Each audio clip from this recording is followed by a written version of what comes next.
ग्रहण का क्या रोल होगा? क्या कुछ आपने भी कहा कि ग्रहण के टाइम में आर्मी जो डिफेंस सेक्टर है वहाँ पे आपको एक्टिवेशन मिलेगा, तो किस प्रकार ये सब होगा? फरवरी की 17 तारीख को सूर्य का ग्रहण लगेगा, कुंभ राशि में लगेगा। फिर चंद्रमा का ग्रहण सिंह राशि में लगेगा 2-3 मार्च की रात को। फिर 6 महीने आगे चले जाइए, 12 अगस्त को सूर्य का ग्रहण लगेगा, 28 अगस्त की रात को चंद्रमा का ग्रहण लगेगा।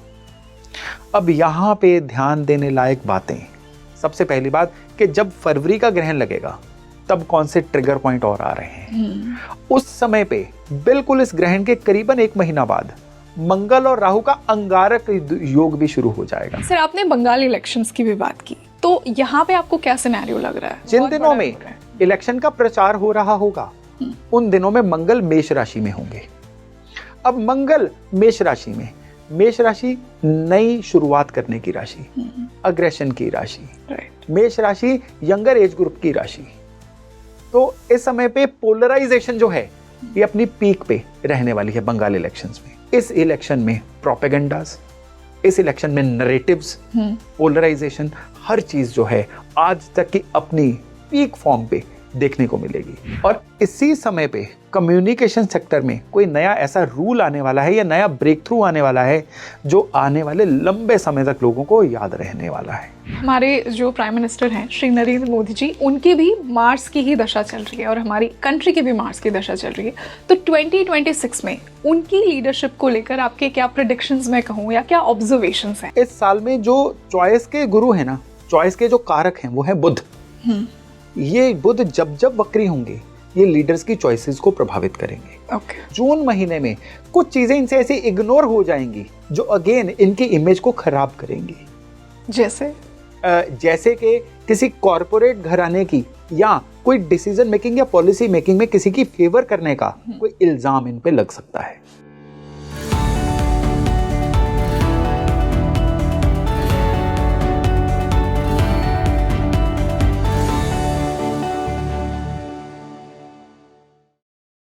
Hi everyone, a very warm welcome to your favorite spiritual podcast Speaking Tree and this is your host rangoli Sharma. देखिए 2026 में कौन से बड़े गोचर होंगे, क्या प्लैनेट्स की प्लेसमेंट होगी और क्या वो एक जनरल लेवल पर इंडिया के लिए ग्लोबली क्या कुछ लेकर आएगी, किस प्रकार से आपको इन्वेस्टमेंट करना चाहिए, पॉलिटिकली क्या सिचुएशन होगी, क्या कुछ बड़ा होने वाला है। आज के पॉडकास्ट में हमने इन्हीं सभी पॉइंटर्स को टच किया है। तो आई एम श्योर कि आपको बहुत ही मज़ा आने वाला है, बहुत ही इंसाइटफुल डिस्कशन ये होगा। बट ये पॉडकास्ट शुरू करने से पहले मैं आपको बता दूं कि जो भी यहाँ पे हमने एनालिसिस किया है इज जस्ट एस्ट्रोलॉजिकल एनालिसिस। आप इसके बेसिस पर अपने इन्वेस्टमेंट ना करें, मेरी यही सलाह होगी। और इसी स्पेशल डिस्कशन के लिए बहुत स्पेशल गेस्ट मेरे साथ जुड़े हैं जिनके वीडियोस को आप हमेशा बहुत पसंद करते हैं, स्पेशली इनकी जो प्रैक्टिकल अप्रोच है। I would like to welcome once again Dr. Yogesh Sharma on Speaking Tree. Sir, welcome back. धन्यवाद, शुक्रिया रंगोली। तो सर आज हमने उतना ही इंसाइटफुल और इंटरेस्टिंग टॉपिक चुना है। आई थिंक 2026 के लिए अगर हम एक जनरल लेवल पे अगर हम थीम समझ लें कि जो गोचर होंगे वो क्या कुछ जनरल एनर्जी लेकर आएंगे और जो एक्लिप्स होंगे वो क्या कुछ लेकर आएंगे, कैसी सिचुएशंस बनेंगी, तो I don't know, I am giving it all to you कि आप बताइए इसे हम कहाँ से शुरुआत करें इस पॉडकास्ट। जी बिल्कुल, देखिए इस पॉडकास्ट की शुरुआत करनी है तो हमें पहले देखना होगा कि इस साल में ग्रहों का फील्डिंग कहाँ पे सेट हो रखा है। हाँ, फील्डिंग कहाँ सेट है, distribution of the planets, yes, यही डिसाइड करेंगे किसी भी देश दुनिया में क्या चल रहा है। भारत का सोशल सिनेरियो कैसा रहेगा, पॉलिटिकल सिनेरियो कैसा रहेगा, फाइनेंशियल मार्केट कैसी रहेगी, लोगों की पॉकेट में पैसा गिरेगा कि पॉकेट से गिरेगा। ये चीजें जो हैं सबसे पहले तो 4 जो मुख्य प्लेनेट हैं वो डिसाइड करते हैं जी। 4 का भी 3 ही बोलूं, राहु केतु को मैं एक ही एक्सिस पे एक ही प्लेनेट मान के चल रहा हूं। तो गुरु, शनि और राहु केतु जी, इन एनर्जीज को समझ लिया तो आपको 2026 का पूरा सिनेरियो जो है वो समझ आ जाएगा। ठीक है, तो 2026 की बात करें, शनि से शुरू करें तो पूरा साल शनि मीन राशि में ही रहने वाले। हाँ, जो इन्होंने 2025 में जो पाइसेस में आए थे। जी हाँ, 2.5 साल तक शनि एक राशि में रहते हैं। 30 महीने तक। 2025 के अप्रैल महीने के शुरू और मार्च महीने के एंड में शनि ने अपना राशि परिवर्तन किया था। पूरा 2026 शनि मीन में ही रहेंगे। मीन राशि अपने आप में किस चीज की राशि है? सपनों की राशि, ड्रीम्स देखने की राशि। मीन राशि है किसी ना किसी तरह की इल्यूजन में रहने की राशि। बहुत ड्रीमी होते हैं। हाँ जी। अब मीन राशि जो है ये है चीजों में रियलिटी चेक की राशि, तभी वो राशि चक्र में सबसे अंत पे आती है कि अब दुनियादारी सारी देख ली, अब रियलिटी चेक, तभी तो स्पिरिचुअलिज्म से जोड़ा जाता है इसको, तभी मोक्ष से जोड़ा जाता है रियलिटी चेक।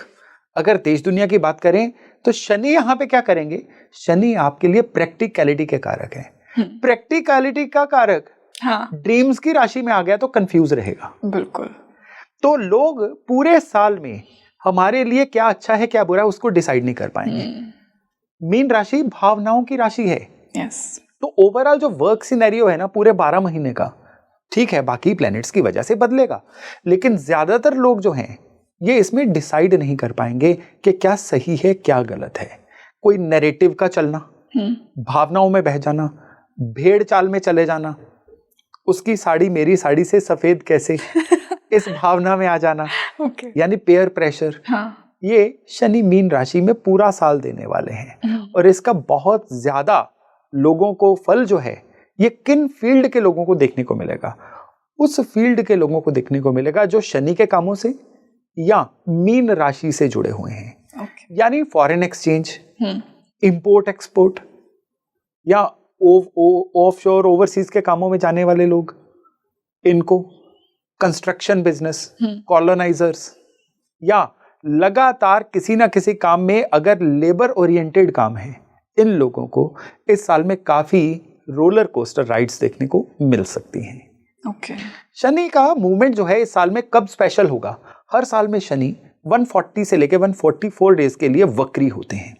वक्री होना किसी भी प्लेनेट का रियलिटी चेक होता है, यानी उस प्लेनेट ने जो अपने स्ट्रेट होते हुए, मार्गी होते हुए जो एफर्ट किए होते हैं, वक्री होने पे वो चीजें जो है रिजल्ट देती हैं। तो वक्री होने पे रिजल्ट मिलता है आपको। जी हाँ। अब शनि वक्री होंगे 27 जुलाई को और वक्री रहेंगे करीबन दिसंबर के 2nd वीक तक। इन 140-41 दिनों में कई चीजों के रियलिटी चेक होने वाले हैं। ठीक है, अभी इसी चर्चा में आगे जाके उन रियलिटी चेक्स की बात करते हैं। बिल्कुल। लेकिन शनि के बाद अगर बृहस्पति की बात करें, ये 2026 का सबसे इंटरेस्टिंग मूव होने वाला है। बिल्कुल, 3 राशियां बदलेंगे। हाँ, बृहस्पति अतिचारी चल रहे हैं। अतिचारी का मतलब क्या है, एक्सेलरेटेड, हाई स्पीड पे चल रहे हैं। यूं एक साल में एक राशि बदलते हैं बृहस्पति। अब 2026 एक ऐसा विलक्षण साल है जिसमें बृहस्पति 1 नहीं 2 नहीं 3 राशियों को टच करते हुए दिखाई देंगे। साल की शुरुआत में पहले 5 महीने बृहस्पति मिथुन राशि में रहेंगे जी। अब मिथुन राशि है कम्युनिकेशंस की राशि, मिथुन राशि है नए स्टार्टअप की राशि, मिथुन राशि है डिफेंस सेक्टर की राशि। यहाँ पे बृहस्पति जो है ये इन चीजों को एक्सपेंशन देने वाले प्लेनेट है। अब बृहस्पति जब साल के पहले 5 महीने मिथुन में रहेंगे ना, अब इसमें घटनाक्रम नोट करिए। पहली बात, जो मिथुन राशि है ये हमारे बॉर्डर्स की भी राशि है। अब यहाँ पे मिथुन राशि में अतिचारी बृहस्पति बॉर्डर्स की परिस्थितियों में बदलाव भी लेके आएंगे। हालांकि बॉर्डर्स के मैटर जो हैं वो मंगल ट्रिगर करवाएंगे, ग्रहण ट्रिगर करवाएंगे, लेकिन बृहस्पति इसमें आग में घी का काम करेंगे। कम्युनिकेशन सेक्टर में कोई स्पाइक आने वाला है। और इसी समय पे कम्युनिकेशन सेक्टर में कोई नया ऐसा रूल आने वाला है या नया ब्रेक थ्रू आने वाला है जो आने वाले लंबे समय तक लोगों को याद रहने वाला है। बृहस्पति मिथुन राशि में साल के पहले 5 महीने, और फिर बृहस्पति जो है राशि परिवर्तन करेंगे। 2 जून को बृहस्पति जाएंगे कर्क राशि में, जहां वो एग्जॉल्टेड अपनी उच्च राशि में। अब जो कर्क राशि है ना, ये मदर लाइक राशि है, रियल एस्टेट की राशि है। इस समय पे रियल एस्टेट सेक्टर जो है ये बृहस्पति की वजह से बड़ा बूम करेगा। बैंकिंग इंडस्ट्री में कुछ ना कुछ बड़े बदलाव आएंगे। इसी समय पे कुछ ऐसे घटनाक्रम होंगे बृहस्पति की वजह से जो लोगों के लिए इमोशनल ट्रिगर का काम करेंगे। यानी किसी ना किसी तरह की लोगों के द्वारा रिजेंटमेंट, किसी पुराने बने हुए अवधारणा का नीचे गिरना, ये इस समय में दिखाई देगा जी। इस समय में बेहतरीन फेज ये रहेगा कि शनि जो है ये मीन राशि में और बृहस्पति कर्क राशि में आपस में नव पंचम इनका एंगल रहने वाला है। और उसमें क्या है, देखिए शनि कर्म, बृहस्पति कृपा, कर्म और कृपा आपस में त्रिकोण में चलेंगी।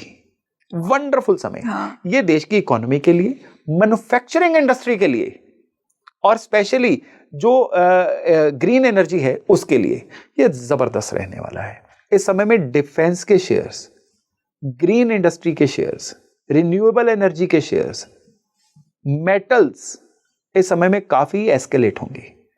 इसी समय में मॉनसून का सीजन आएगा। मॉनसून इस समय में फिनोमिनल रहेगा।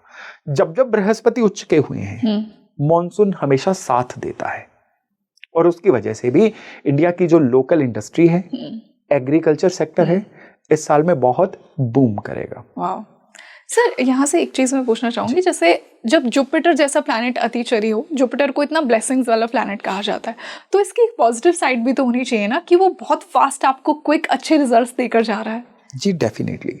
देखो बृहस्पति जो है ये आपके लिए रिजल्ट्स देने का काम करता है, लेकिन रिजल्ट्स देने का एक प्रोसेस, एक रेसिपी होती है। उसमें डिपेंड करता है कि जो करता है यानी शनि वो कहाँ पे है। Okay right. शनि इस समय में कोई बहुत उत्साहजनक पोजीशन पे नहीं, बहुत कॉन्ट्राडिक्टरी एनर्जी में, कॉन्ट्राडिक्टरी एनर्जी में है। ठीक है, अब देखिए शनि सेम राशि में 94, 95 और थोड़ा सा 96 में भी थे। अब उस समय की आप एनर्जी को चेक करिए, हिंदुस्तान में लगातार मार्केट चेंज हो रही थी, कंज्यूमरिज्म उस समय में आ रहा था, लोगों की जेब में पैसा आ रहा था, लोग ज्यादा से ज्यादा जो है वो बदलाव की तरफ जा रहे थे। और लोग बहुत सारे मेरे एस्ट्रोलॉजर दोस्त भी हैं जो इस समय में प्रेडिक्ट कर रहे हैं कि 2026 में सुपर स्लो डाउन आएगा। ठीक है, वर्ल्ड लेवल पे इस समय में सुपर स्लो डाउन आएगा जी, लेकिन ये स्लो डाउन जो है ये इंडिया को बिल्कुल प्रभावित नहीं करेगा। ओके। अब यहाँ पे लोग स्लो डाउन की चर्चा इसलिए कर रहे हैं कि राहु कुंभ में, केतु सिंह राशि में है। ये इससे पहले 2008-9 में हुआ था जब लेमन ब्रदर्स जो है वो शट हुए थे और पूरी वैश्विक मंदी आई थी जिस समय में। लेकिन उस समय में ध्यान देने लायक बात यह है कि शनि जो थे वो सिंह राशि में थे, अपने दुश्मन की राशि में, बृहस्पति नीच राशि में थे। जब ये दो मेन एनर्जीज खराब होंगी ना, दुनिया में मंदी तब आएगी। इस समय बृहस्पति उच्च राशि के हैं और शनि एक न्यूट्रल से साइन में है। इसलिए मंदी आएगी, एक डाउनवर्ड ट्रेंड आएगा, लेकिन भारत को प्रभावित नहीं करेगा। अब साल की शुरुआत में ही हमें कुछ ना कुछ और ऐसे बदलाव भी देखने को मिलेंगे जो बदलाव कई इंपॉर्टेंट इंस्टेंसेस को ट्रिगर कर रहे हैं। और फिर साल के अंत में नवंबर और दिसंबर में बृहस्पति अब लियो राशि में जाएंगे। ये एक गेम चेंजर होगा। गेम चेंजर क्यों होगा कि पहली बात तो यह है कि एक महीने के लिए बृहस्पति केतु एक राशि में एक साथ रहेंगे। बल्कि एक भी नहीं, ये करीबन एक महीने से थोड़े कम समय के लिए रहेंगे। और दूसरी बात कि उस समय शनि और गुरु का 6-8 का एंगल रहेगा, षडाष्टक योग जिसको बोला जाता है। और ये अपने आप में इकोनॉमी के लिए, रूलिंग साइड के लिए और स्पेशली सरकार के बने बनाए नॉर्म्स के लिए एक खराब समय रहेगा। अफवाहों का बाजार गर्म रहेगा। कोई ना कोई छिपे हुए स्कैंडल्स इस समय में सामने आ सकते हैं। इस समय में आप एक ध्यान देने लायक बात यह रहेगी कि शनि भी वक्री रहेंगे। और उस समय में क्या होगा कि कुछ ना कुछ ऐसी सिनेरियो सामने आ सकता है कि जैसे गवर्नमेंट ने किसी कॉर्पोरेट घराने की बहुत ज्यादा फेवर की हो और वो चीज नेगेटिव रूप में लोगों के सामने आए। इस समय में नेताओं के कुछ ऐसे स्कैम या कुछ ऐसे सच दुनिया के सामने आ सकते हैं जो लोगों में अनरेस्ट का कारण बन सकते हैं। जैसा आपने कहा कि रेट्रोग्रेड शनि आपको परिणाम देगा, तो कहीं ना कहीं यहाँ से वो एक्टिवेट होगा। सर जैसा आपने बदलाव की बात की है, नाउ दैट वी अंडरस्टूड कि जो मेजर प्लैनेट्स हैं उनके गोचर को हमने समझा, मैं एक्लिप्सिस का भी रोल समझना चाहूंगी। ग्रहण से लोग इतना डरते हैं, तो ग्रहण का क्या रोल होगा? क्या कुछ आपने भी कहा कि ग्रहण के टाइम में आर्मी जो डिफेंस सेक्टर है वहां पे आपको एक्टिवेशन मिलेगा, तो किस प्रकार ये सब होगा? देखिए ग्रहण का जो समय है ना, ये डिपेंड करता है कि जब ग्रहण लग रहा है तब बाकी प्लेनेट कहां कहां पे चल रहे हैं। यहां पे साल में 2 बार ग्रहण आते हैं हर साल। सूर्य और चंद्रमा का ग्रहण 14-14 दिन के फर्क में आता है और 6 महीने बाद ग्रहण रिपीट होता है। ये एक एस्ट्रोनॉमिकल फिनोमिना है। और इस साल में फरवरी की 17 तारीख को सूर्य का ग्रहण लगेगा, कुंभ राशि में लगेगा। फिर चंद्रमा का ग्रहण सिंह राशि में लगेगा 2-3 मार्च की रात को। फिर 6 महीने आगे चले जाइए, 12 अगस्त को सूर्य का ग्रहण लगेगा, 27-28 अगस्त की रात को चंद्रमा का ग्रहण लगेगा। अब यहां पे ध्यान देने लायक बातें, सबसे पहली बात कि जब फरवरी का ग्रहण लगेगा तब कौन से ट्रिगर पॉइंट और आ रहे हैं। उस समय पे बिल्कुल इस ग्रहण के करीबन 1 महीना बाद मंगल और राहु का अंगारक योग भी शुरू हो जाएगा। वाओ। मंगल और राहु एक राशि में, कुंभ राशि में एक साथ। यस। और ग्रहण का भी फेज जो है, क्योंकि ग्रहण का प्रभाव ग्रहण वाले दिन तक नहीं रहता, राइट। ये 45 से 60 दिन तक रहता है। हाँ। अब ग्रहण का प्रभाव और अंगारक दोष, ये अपने आप में एक सुपर फिनोमिना है। बॉर्डर पे कोई ना कोई टेंशन हो सकती है। इस समय पे भारत का फिर से, जैसे हमने ऑपरेशन सिंदूर में देखा था, कुछ इस तरह का कोई ऐसी घटनाक्रम, कोई ऐसा माहौल ईश्वर ना करे। यस। क्योंकि ऐसी प्रेडिक्शन जब रॉन्ग होती है, मुझे सबसे ज्यादा खुशी होती है। हाँ। क्योंकि शांति बनी रहती है। लेकिन बॉर्डर पे कोई ना कोई टेंशन इस समय में हो सकती है। और सर एग्जैक्ट टाइम क्या आपने बताया, अगर मैं ऑडियंस के लिए? 17 फरवरी से लेके करीबन आप अप्रैल के एंड तक इन चीजों को लेके चलिए। थोड़ा टेंशन वाला माहौल रह सकता है। ये करीबन 2 से 2.5 महीने का ऐसा फेज रहेगा जिसमें बॉर्डर पे किसी न किसी तरह की टेंशन होगी। अब इसी समय पे केतु सिंह राशि में होंगे जी। केतु सिंह राशि में जब जब होते हैं, अथॉरिटीज चैलेंज होती हैं। खास तौर पे सेंट्रल अथॉरिटीज जो हैं, ये चैलेंज होती हैं। अभी केतु सिंह राशि में आए, आपने देखा विपक्ष ने कौन सा मुद्दा उठाया? वोट चोरी का। यस। यानी इलेक्शन कमीशन चैलेंज हुआ, सरकार चैलेंज हुई। यस। अब जब केतु जो है सिंह राशि में ही रहेंगे और उसी राशि में ग्रहण भी लगेगा, कोई और नया नैरेटिव आएगा, कोई और नया चैलेंज आएगा जो सरकार को फिर से कटघरे में खड़ा करेगा। यह सिनेरियो रहेगा 2026 में। और इसी समय में जो है वो जनरल बजट भी आएगा। और इस बार का जो बजट है ये बड़ा पॉपुलरिस्टिक रहेगा। और उस वजह से भी यहाँ पे मिडिल क्लास को और खास तौर पे एग्रीकल्चर सेक्टर को बहुत ज्यादा बेनिफिट देखने को मिलेंगे। बृहस्पति कर्क में आने से पहले ही अपने आने का रास्ता बनाएंगे। यहां पे बृहस्पति जब बजट आएगा ना, ये मिथुन में चल रहे होंगे। तो सरकार का जितना भी बजट होगा ना, ये इलेक्शंस को सामने रख के लाया गया बजट होगा। खास तौर पे इस समय बंगाल इलेक्शंस जो हैं उस समय पूरी तरह से अपने पीक पे आने वाले होंगे। क्योंकि बंगाल इलेक्शंस जो है करीबन अप्रैल मई के आसपास जो है वो संभावित दिख रहे हैं जी। तो उसी समय पे जो बजट आएगा ना, ये बजट मार्केट को एकदम बड़े ग्रेट सेंटीमेंट में लेके आएगा। अब यहां पे एक कैच होगा, यहां पे मार्केट थोड़ी सी इन्फ्लेट भी हो सकती है। सेंसेक्स निफ्टी जो है ये अपने एवर हाई को टच कर सकते हैं। मेटल्स में भी इस समय में बहुत तेजी देखने को मिल सकती है। और स्पेशली इस समय पे जो सेक्टर्स हैं, बैंकिंग सेक्टर बहुत ज्यादा बूम लेगा। लेकिन यही चीज जो है ये साल के मध्य में जाके बबल बर्स्ट होगा, फिर चीजें बेरिश होंगी, करेक्शन होगी। और ये करेक्शन 10 से 12% की होगी। यानी जून से लेकर अक्टूबर के बीच में मार्केट अपने आप को करेक्ट करेगी। ओके। और तभी मैं कहता हूं कि निवेश करने वालों को ये सिनेरियोज जो हैं अपने दिमाग में हमेशा रखने ही चाहिए। सर यहाँ से एक सवाल ये भी आता है कि इंडियन रुपी, डॉलर, इनका क्या सिनेरियो रहेगा? देखिए यहाँ पे जो बृहस्पति है अतिचारी में, मिथुन में, कर्क में और फिर सिंह में, रुपी जो है ये पूरे साल में एक कह लीजिए 3 से 7% के सिनेरियो में रहेगा, प्लस माइनस। लेकिन एक बात पक्की है, रुपी की रीच बढ़ने जा रही है। इस साल में बहुत बेहतर जो एक सरप्राइजिंग फैक्ट रहेगा ना, वो रहेगा कि रुपी की एक्सपेंशन जो है ये मिडिल ईस्ट तक बढ़ेगी। मिडिल ईस्ट तक कई विदेशी ऐसे भुगतान होंगे जो रुपी में करने शुरू हो जाएंगे। ये 2026 रुपए के लिए एक बहुत ही जबरदस्त साल रहने वाला है, रुपए की रीच बढ़ाने के लिए।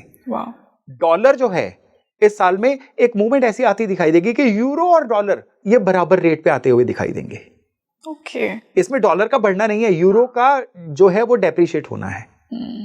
यूरो इस साल में काफी ज्यादा डेप्रिशिएट होगा, पाउंड भी, यूरो भी। और डॉलर जो है यहाँ पे कई ऐसे देश होंगे जैसे ब्रिक्स, इनकी अपनी करेंसी। इस सारे सिनेरियो में जो चाइनीज युआन है ना, ये इस समय में एक अभूतपूर्व बढ़त लेता हुआ दिखाई देगा। बहुत सारे ऐसे देश होंगे जो युआन में अपनी करेंसी को सेटल करना शुरू करेंगे। और रूपी जो है ये साल में कोई ज्यादा खराबी नहीं होगी, एक लेवल पे ही कम ज्यादा होता चला जाएगा। लेकिन यूपीआई जो हमारी भारत की एक एक्सक्लूसिव सी पेमेंट सिस्टम है, ये इस साल में अन्य देशों में इंटरनेशनली भी अपना डेब्यू करेगा। खास तौर पे गल्फ कंट्रीज में, मिडिल ईस्ट कंट्रीज में भी भुगतान जो है, कितने सारे भुगतान इस बार यूपीआई से आपको होते हुए दिखाई देंगे। सर अगर यहीं से मैं इन्वेस्टमेंट की बात करूं, जो लोग इन्वेस्ट करना चाहते हैं उनके लिए बेस्ट एरियाज कौन से होंगे? इस साल में जो बेहतरीन, देखिए राहु चल रहे हैं कुंभ राशि में, और कुंभ राशि जो है ये है आर्टिफिशियल इंटेलिजेंस से जुड़ी हुई, आईटी सेक्टर से जुड़ी हुई राशि। राहु यहाँ पे नो डाउट भ्रमजाल भी बुनते हैं, लेकिन राहु ये अपने बेटर साइन में है। कुंभ राशि राहु के लिए कंफर्टेबल साइन है। तो इंफॉर्मेशन टेक्नोलॉजी में, एआई में इन्वेस्ट करना, क्रिप्टो में इन्वेस्ट करना, हालांकि बीच में 3 महीने का फेज आएगा जहां पे क्रिप्टो का बबल भी बस्ट होगा, लेकिन क्रिप्टो में फिर भी कंट्रोल्ड वे में इन्वेस्ट करना इस साल के लिए एक बेहतरीन आपके लिए एडवाइस है। इवन इस साल में डिफेंस सेक्टर में भी इन्वेस्ट करना जो है ये बहुत ज़्यादा हद तक लोगों के लिए फायदे का सौदा रह सकता है। लेकिन इसमें मैं फिर से एक बात कहूँगा, क्योंकि शेयर बाजार के बारे में जो भी सलाह दी जाती है उसमें एक डिस्क्लेमर साथ में ज़रूर होता है कि ये चीज़ें आप अपने विवेक के आधार पे करें। क्योंकि इसमें सामने वाला किस समय कितनी देर के लिए कहाँ पे क्या इन्वेस्ट कर रहा है वो चीज़ें बहुत मायने रखती हैं। लेकिन फिर भी इस साल में ये जो सेक्टर्स हैं ये ग्रोथ लेते हुए दिखाई दे रहे हैं, और स्पेशली सोना और चांदी ये धोखा नहीं देंगे इस साल में। ये हमेशा इस साल में एक सबसे सेफेस्ट इन्वेस्टमेंट मानी जाएगी। और जब जुपिटर राशि परिवर्तन करेंगे यानी कर्क राशि में जाएंगे, यानी 4 महीने का समय, जून से लेके अक्टूबर के अंत, नवंबर के शुरू तक का समय, ये रियल एस्टेट में इन्वेस्ट करने के लिए एक बेहतरीन समय रहेगा। रियल एस्टेट सेक्टर इस समय में नए नॉर्म्स भी लेके आएगा। और इस समय में रियल एस्टेट में कई नई अकाउंटेबिलिटीज भी आएंगी, और इसकी वजह से जो निवेशक हैं इस समय में बहुत ही प्रफुल्लित, बहुत ही अपने धन को बढ़ता हुआ देख पाएंगे। सर, किन सेक्टर्स का डाउनफॉल आपको दिख रहा है आने वाले साल में? इस साल में सबसे पहले सर्विस इंडस्ट्री जो है ये कहीं ना कहीं बहुत दिक्कत में फंसेगी। और इसमें स्पेशली फूड डिलीवरी एप्स, ये कैब्स की एप्स, होटल इंडस्ट्री में जितनी भी ये हमारी एप्स हैं जी, ये सारी की सारी रीस्ट्रक्चरिंग फेस करेंगी। फूड डिलीवरी एप्स जो हैं या ये जो कैब इंडस्ट्री वाली एप्स हैं इस समय आउट ऑफ मनी शॉर्टेज महसूस करेंगी। इनको इस समय में बहुत ज़्यादा रीस्ट्रक्चरिंग के लिए गवर्नमेंट से सब्सिडी या कहीं बाहर से निवेश चाहिए होगा। तो इन सेक्टर्स के लिए मेरी एडवाइस है कि शुरू से ही इस चीज़ को समझ के चलें कि 2026 इनके लिए पिछले 10 साल में सबसे चैलेंजिंग साल बन के सामने आने वाला है। सर, आपने एक बात कही थी कि ग्लोबली ऐसा हो सकता है कि इकोनॉमिकली 2026 इतना अच्छा साल ना हो, बट इंडिया के लिए बहुत कुछ अच्छा होने वाला है। हाँ, if you can touch more light on that. हाँ, इंडिया के लिए देखिए 3 चीजें यहाँ पे याद रखिएगा। पहली बात कि भारत की दशा कौन सी चल रही है जी। दूसरी, भारत के रूलर की दशा कौन सी चल रही है। रूलर मैं यहाँ पे प्रधानमंत्री को बोलूंगा। संविधान के अनुसार तो राष्ट्रपति रूलर हैं, लेकिन हमें सभी को पता है कि भारत में जो सिस्टम है वो प्रधानमंत्री की कार्यप्रणाली से ही चलता है। तो प्रधानमंत्री श्री नरेंद्र मोदी, इनकी मंगल की महादशा चल रही है। भारत की भी मंगल की महादशा चल रही है, जब रूलर की दशा देश की दशा से मैच करती है। और उस समय पे हमने ये देखना है कि मंगल कहाँ कहाँ पे जा रहे हैं। तो जैसे कि फरवरी से लेके अप्रैल के बीच में एक 38 डेज या 40 डेज का एक विंडो आएगा अंगारक दोष का, जिसमें हम प्रधानमंत्री की तरफ से या भारत की रूलिंग साइड की तरफ से कुछ बड़े डिसीजंस हमें देखने को मिल सकते हैं। जैसे यानी फरवरी एंड से लेके अप्रैल के बीच में ये हो सकते हैं कि विदेशों पे किसी कार्रवाई के रूप में, ये हो सकते हैं अपनी करेंसी को लेके, और ये हो सकते हैं किसी ना किसी तरह की विदेशी डील को लेके। क्योंकि ये जो अंगारक दोष है, योग है, दोष क्यों बोलेंगे इसको, योग, ये बनने जा रहा है कहाँ पे, कुंभ राशि में। कुंभ राशि जो होती है ये निगोशिएशंस की भी राशि है, ये डील्स की भी राशि है। और उसी समय जो निगोशिएशन और डील के कारक राशि होती है यानी मिथुन, उसमें बृहस्पति ट्रेवल कर रहे होंगे। तो ये हो सकता है कि विदेश से कोई पुरानी डील खत्म हो जाए, किसी देश से कोई नई डील हो। ये हो सकता है कि उस समय अमेरिका से किसी ना किसी तरह से अग्रेसिव रूप से कोई हमारा ट्रेड एग्रीमेंट हो जाए। पिछली जो सैंक्शंस चल रही हैं वो किसी न किसी रूप से दोबारा से रीस्ट्रक्चर हो जाएं या हल्की हो जाएं, जिसकी वजह से सरकार के फैसलों की वजह से भारत को फायदा देखने को मिले। ये वो सिनेरियो रहेगा कि जिसमें सरकार की तरफ से कुछ ऐसे अग्रेसिव स्टेप्स लिए जाएंगे, चाहे वो इकोनॉमी में हो, चाहे वो पॉलिटिक्स में भी हो, जो विपक्ष के द्वारा बनाए गए किसी भी बबल को फोड़ सके और इंडिया को एक स्मूथ सेलिंग में आगे लेके जा सकते। तो मतलब हम काफी अग्रेसिव स्टेप्स हमें देखने को मिल सकते हैं 2026 में गवर्नमेंट की तरफ से। सर, आपने बंगाल इलेक्शंस की भी बात की, तो यहाँ पे आपको क्या सिनेरियो लग रहा है? देखिए, बंगाल इलेक्शंस की बात करें तो बंगाल इलेक्शन जो संभावित हैं, हम डेट्स पे चलते हैं कि इस डेट में होंगे तो ग्रह ऐसा फल देंगे, उस डेट पे होंगे तो ग्रह वैसा फल दे सकते हैं। राइट। तो मैं यहाँ पे संभावित डेट जो है मार्च से लेके मई के मध्य तक लेके चल रहा हूँ, क्योंकि पिछली बार भी इलेक्शन जो है मई के शायद फर्स्ट वीक में हुए थे। तो अगर बंगाल इलेक्शंस की बात करें तो बंगाल इलेक्शन में इस बार मंगल ही अगेन गेम चेंजर होने वाला है। ओके, मंगल क्योंकि का जिन बहुत दिनों बड़ा में रोल है। इलेक्शन का प्रचार हो रहा होगा उन दिनों में मंगल मेष राशि में होंगे। अब मंगल मेष राशि में, मेष राशि नई शुरुआत करने की राशि, अग्रेशन की राशि, राइट, मेष राशि यंगर एज ग्रुप की राशि। तो इस समय पे पोलराइजेशन जो है ये अपनी पीक पे रहने वाली है बंगाल इलेक्शंस में। ओके, अब यहां पे भारतीय जनता पार्टी का जो कैंपेन स्टाइल है, ग्रह गोचर उसको मैच कर रहे हैं। यहां पे मैं अगर जो रूलिंग साइड है अभी बंगाल की, ममता बनर्जी, उनका जो रूलिंग स्टाइल है वो है एक कंपैशनेट सा, सबको साथ लेके चलने वाला। लेकिन यहां पे क्या है, बृहस्पति जो है वो अभी कर्क में नहीं गए होंगे, बिल्कुल, बृहस्पति मिथुन में होंगे। हाँ, मिथुन राशि होती है प्रचार की राशि, और प्रचार एक मॉडस ऑपरेंडी है बीजेपी का। तो बीजेपी के प्रचार का जो तरीका है, और उस समय जो हमारे लीडर हैं इंडिया के, यानी नरेंद्र मोदी, जो बीजेपी के भी एक स्टार कैंपेनर है, उनकी भी मंगल की ही दशा चल रही है। राइट, तो ग्रह गोचर बीजेपी को 100% इन इलेक्शंस में फेवर कर रहे हैं। ओके, तो एंड रिजल्ट जो है ये संभावित दिख रहा है कि एंड मूवमेंट पे बिल्कुल ये 49 51 51 49 ऐसे आके इक्वेशन रुकेगी। यानी क्लियर मैंडेट होता हुआ नहीं दिखाई दे रहा है। बीजेपी के सरकार बनाने के चांस इस समय में किसी और को साथ मिलेगी, यानी एनडीए के तौर पे बहुत अच्छे बन रहे हैं। लेकिन यहाँ पे नॉर्थ बंगाल जो है ये पूरी तरह से बीजेपी स्वीप करेगी इसको, और ओवरऑल जो पोलराइजेशन है ना, इससे ज्यादा कभी किसी इलेक्शन में देखने को नहीं मिलेगी। इस इलेक्शन में प्रोपेगेंडास, इस इलेक्शन में नरेटिव्स, पोलराइजेशन, हर चीज जो है आज तक की अपनी पीक फॉर्म पे देखने को मिलेगी। बड़े इंटरेस्टिंग ये इलेक्शंस इस बार होने वाले हैं। सर यहीं से आपने एक बात कही कि हमारे जो प्राइम मिनिस्टर हैं श्री नरेंद्र मोदी जी, उनकी भी मार्स की ही दशा चल रही है और हमारी कंट्री की भी मार्स की दशा चल रही है। तो 2026 में उनकी लीडरशिप को लेकर आपके क्या प्रेडिक्शंस मैं कहूँ या क्या ऑब्जर्वेशंस हैं? देखिए, अगर हम लीडर की बात करें, सिर्फ केवल दशा को देखना जो है अपने आप में एक बड़ा अधूरा सच हो जाएगा। राइट, किसी भी लीडर के लिए डिसीजन मेकिंग, उस समय पे वो कौन सी चॉइस जो है उसको कर रहे हैं, ये बहुत इंपॉर्टेंट है। इस साल में जो चॉइस के गुरु है ना, चॉइस के जो कारक हैं वो है बुध। ये बुध जब जब वक्री होंगे ये लीडर्स की चॉइसेस को प्रभावित करेंगे। ओके, बुध जो हैं ये 2026 में 3 बार वक्री हो रहे हैं।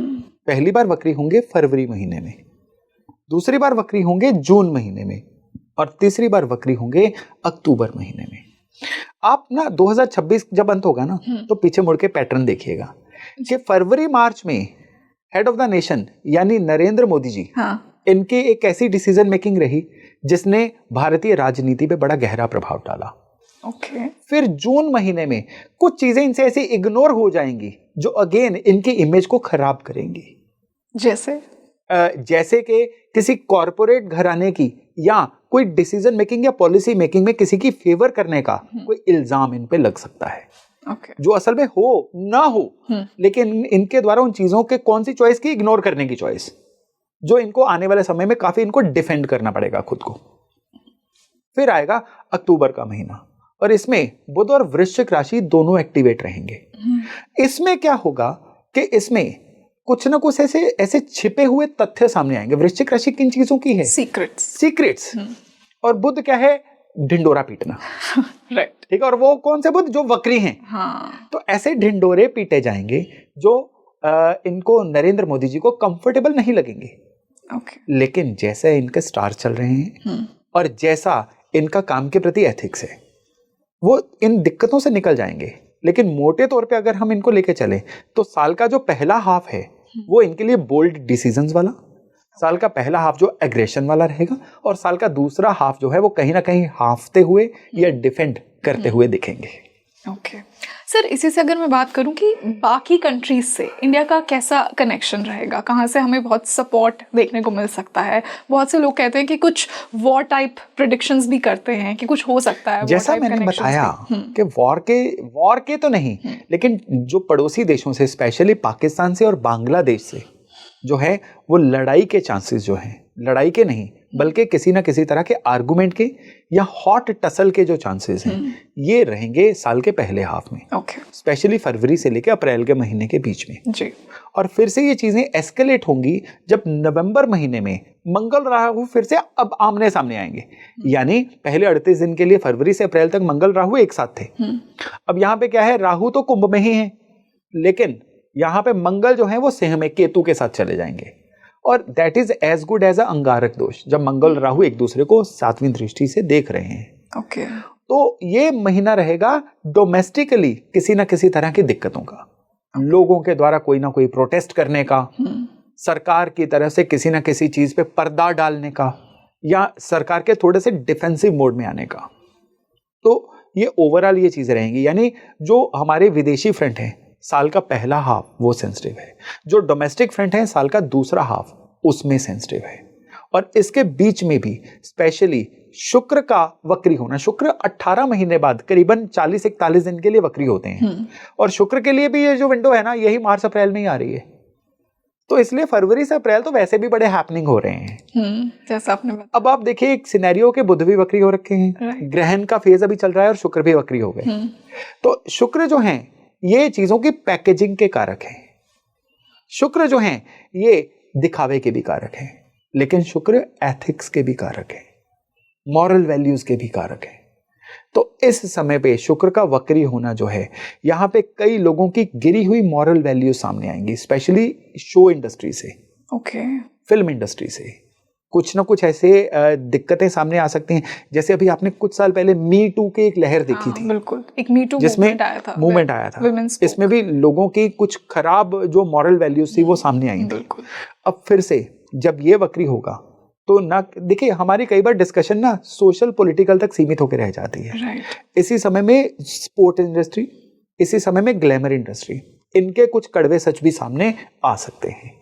सर जैसे हमने दूसरी कंट्रीज़ की बात की और आपने जैसा बताया और हमने देखा भी 2025 में इंडिया के अगेंस्ट हमने काफ़ी कंट्रीज़ को देखा, लेकिन रशिया एक बहुत बड़ा हमारा सपोर्टर रहा है। तो 2026 में या आने वाले साल में क्या कनेक्शन आपको दिख रहा है? 2026 में हम प्लैनेट्स की बात करें तो उसके अकॉर्डिंग देखिए रशिया जो है ये इंडिया का एक ट्रेडिशनल साथी रहा है, लेकिन 2026 जो है यूरोप और अमेरिका से करेक्शन का साल है। जितना 2025 में संबंध बिगड़े 2026 में ये संबंध उतने ही करेक्ट होते हुए बनते हुए दिखाई देंगे। तो इंडिया का, जैसे मैंने अभी इसी वीडियो में इसी पॉडकास्ट में आपको शुरुआत में बताया था कि पहले 6 महीने जो हैं ये नए ब्रेक थ्रूज के हैं। तो इसमें एक ब्रेक थ्रू ऐसा भी हो सकता है कि वेस्ट के साथ इंडिया के रिश्ते थोड़े से और सामान्य हो जाएं या बेहतर हो जाएं। तो 2026 जो है ये रिश्तों में ना केवल यूरोप या अमेरिका के साथ बल्कि इवन चाइना के साथ भी चीज़ों के रीडेवलप होने का साल बन सकता है। वाह सर, आई बिलीव कि इंडिया की एक जो बहुत बड़ी सुपर पावर है वो है यहाँ की सेंस ऑफ स्पिरिचुअलिटी और रिलीजन। आई थिंक इसका भी एक बहुत बड़ा रोल है हमारी ग्रोथ में। तो आपको इस सेक्टर में और क्या बूम या ग्रोथ दिख रहा है? देखिए सबसे पहली बात कि शनि जब तक मीन राशि में है स्पिरिचुअल इंडस्ट्री तो ग्रो करेगी, भारत का स्पिरिचुअल पहलू भी निकल के सामने आएगा। लेकिन ये सो फार सो गुड, ये स्पिरिचुअल जो भारत का एक एस्पेक्ट है ये कोई इतना ज़्यादा फाइनेंशियली कन्वर्ट होने वाला नहीं है। भारत की जो सबसे बड़ी ताकत है वो भारत की आबादी है और भारत की आबादी का जो कंज्यूमर बेस है ये भारत की सबसे बड़ी ताकत है। इस समय पे ये जो कंज्यूमर बेस है ये और मुखर होके सामने आएगा और लाउड होके सामने आएगा। तो 2026 का जो सेकंड हाफ है स्पेशली 27 जुलाई जब शनि वक्री होंगे उससे लेके दिसंबर के अंत तक, दिसंबर के सेकंड वीक तक, इस समय में भारत की जो मोबाइल मार्केट है, टेलीकॉम मार्केट है, इसमें इवन आपको 6G की इंट्रोडक्शन भी देखने को मिल सकती है। इवन इस समय में आर्टिफिशियल इंटेलिजेंस जो है ये कितनी ही जॉब्स को खाती हुई, कई जॉब्स को रिप्लेस करती हुई आपको दिखाई देगी। और यहाँ पे 2026 का जो सबसे खूबसूरत पहलू सामने आएगा ना वो ये आएगा कि अब लोग AI को बहुत गहरे से एक्सेप्ट करना शुरू करेंगे। 2025 AI के लिए एक्सपेरिमेंट का साल था। अब 2026 जो है AI लाइफ का पार्ट बनने जा रही है भारत में और यहाँ पे कई ऐसे पुराने नॉर्म्स खत्म होंगे, AI की वजह से कई स्कैम बढ़ने से रुकेंगे। लेकिन यहाँ पे ही स्पेशली जब गुरु सिंह राशि में जाएंगे कुछ ना कुछ ऐसा होगा कि डीप फेक की वजह से या AI की सहायता लेके कुछ ऐसे बड़े स्कैम हो सकते हैं जिसके बारे में लोगों ने पहले सुना भी ना हो।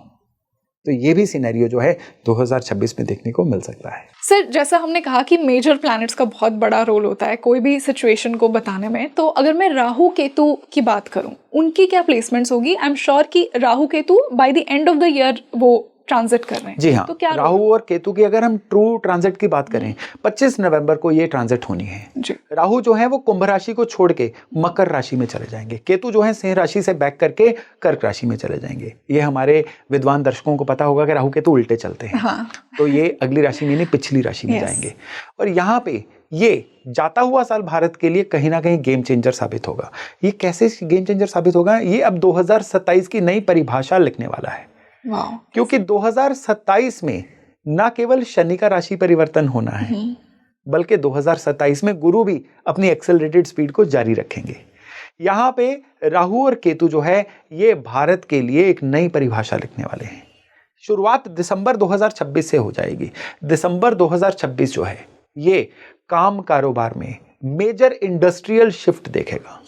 एविएशन इंडस्ट्री, इंफॉर्मेशन टेक्नोलॉजी की इंडस्ट्री और स्पेशली ऐसे कुछ ना कुछ लेबर लॉज दोबारा अमेंड होंगे जो भारत के लिए, भारत को एक चाइना के बराबर की वर्कफोर्स बनाने की तरफ लेके जाएंगे।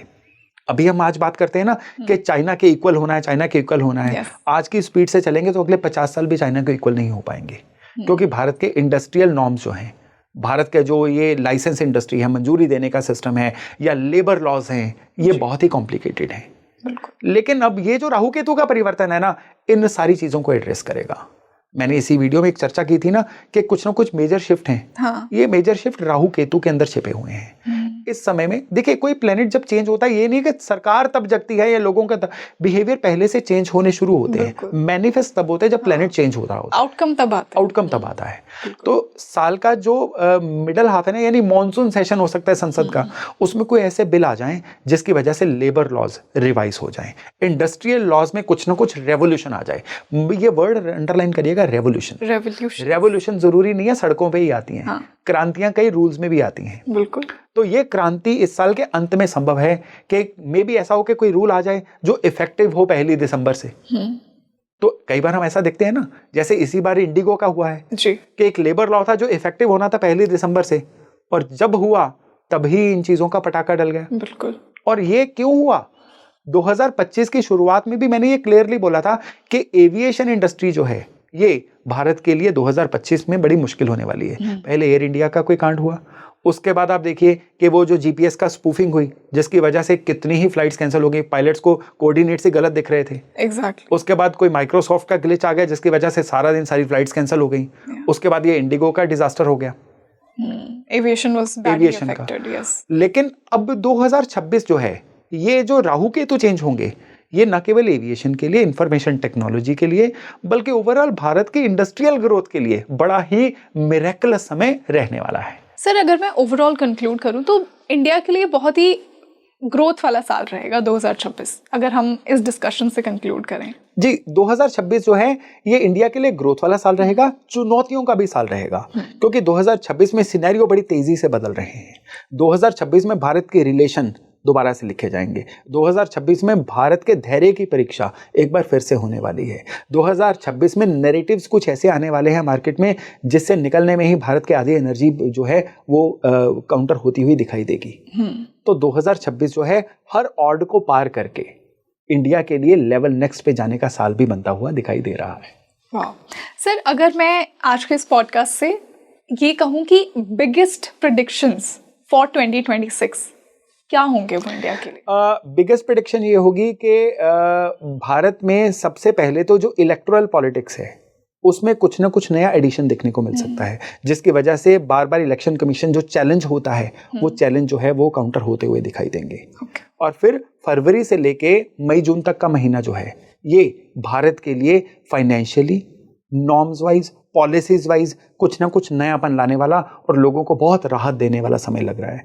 लेकिन ठीक उसी समय पे साल का जो सेकंड हाफ है, स्पेशली जुलाई से लेकर नवंबर तक का, ये लगातार उथल पुथल वाला साल है, जिसमें न केवल शेयर मार्केट के करेक्शंस बल्कि फाइनेंशियली बहुत ही उतार चढ़ाव और पॉलिसी के कुछ ना कुछ ऐसी दिक्कतें जो लोगों के अंदर अनरेस्ट पैदा करें वो भी देखने को मिल रही हैं। सर डेफिनेटली, तो आई थिंक बहुत ही पॉजिटिव नोट पे आज के इस पॉडकास्ट को हमने ख़त्म किया कि इंडिया के लिए तो बहुत कुछ बड़ा आने वाला है, बहुत पॉजिटिव और ग्रोथ वाला टाइम आने वाला है, और हम भी यही विश करते हैं। आज के इस पॉडकास्ट से हमारा यही इंटेंशन था। So thank you so much for joining us. धन्यवाद, शुक्रिया। So as I told you in the introduction itself कि आज हम जो मेजर ट्रांजिट्स होंगे वो क्या कुछ इंडिया के लिए लेकर आएंगे, क्या कुछ बड़े प्रेडिक्शंस होंगे, पॉलिटिकली कैसी सिचुएशन होगी, इन्वेस्टमेंट आपको कहाँ कब और कैसे करना चाहिए, आज हम ये डिस्कस करने वाले थे, और यही हमने इस पॉडकास्ट के थ्रू आप तक वो राइट इन्फॉर्मेशन पहुँचाई।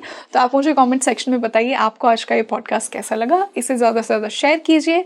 साथ ही साथ मुझे कमेंट सेक्शन में ये भी बताइए कि आने वाले पॉडकास्ट में हम और कौन से टॉपिक्स पर बात करें। This is your host rangoli Sharma. मैं आपके लिए ऐसे ही इंसाइटफुल डिस्कशंस स्पीकिंग ट्री पर लेकर आती रहूँगी। I will see you in another podcast. नमस्ते।